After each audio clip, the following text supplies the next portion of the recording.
I've been reading for, I'm going to say years now. Yeah, probably years. About archaeological sites being found in places where there's a whole lot of ice melting, like Siberia and Greenland and Alps, things like that. And for a long time, the articles were all like, look at these crazy awesome things that we found because of all the melting. And then the past few years, it's been, holy crap, things are melting really fast, and these are all going to be destroyed, and, you know, they've been under the ice and preserved, like leather shoes, you gotta organic. dig them up slowly to, like, get them out. You have to, or discover them. You have to, if you're going to excavate them, they need to be, for the preservation, they should be kept in the same conditions in which they have been for, you know, X number of hundreds or thousands of years. So there's all of these sites that are being destroyed by climate change, and I know there's a lot of archaeologists trying to sort of predict the more high-risk areas and do preemptive, some excavation, do things to protect sites in any way that they can, even making like shelters that will cover them over, things like that. I mean, the issues that affect the landscape and different elements of climate change, like sandstorms, things like that. Those all erode, you know, pyramids and everything else. So there's a whole lot of that discussion in my field. But yeah, it's turned a lot more like, look at all these great things we've just found, and we have a lot more objects to start studying, to being like, oh shit, like, we can't keep up, we can't keep up, and it's like, we're just gonna lose all of this history, all of this, you know, culture.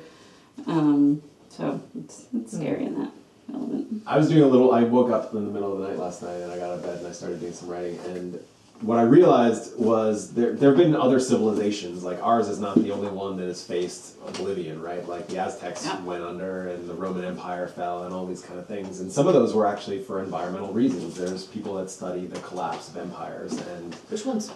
Which ones environmentally? Yeah. The Aztecs had an environmental problem, which I'm gonna sort of stumble on giving you right now, but it's had something to do with like water distribution, and they just basically didn't have. They like exceed capacity or something. Yeah, they had. They also had the Spanish coming in and and killing them with flu, but primarily it was a systemic problem with them, and they couldn't maintain their cultural growth with their agriculture, and they just basically collapsed. So I'm only in the starting reading right now. There's a guy named Jared Diamond who reviews Guns, Germs, Steel. Yeah, I think you wrote that one. And you wrote Collapse. He wrote the new one that just came out. Yeah. About we should raise our babies the way that other people raise their babies. Yeah. So there've been, I mean, civilizations. It's about traditional societies and.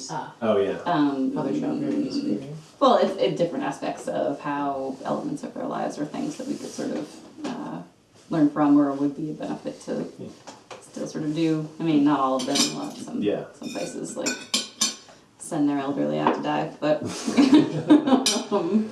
But civilizations have risen and fallen, and all of them so far, the ones that have gone away, have been too stupid to figure out why it is that they're failing to do something about it, right?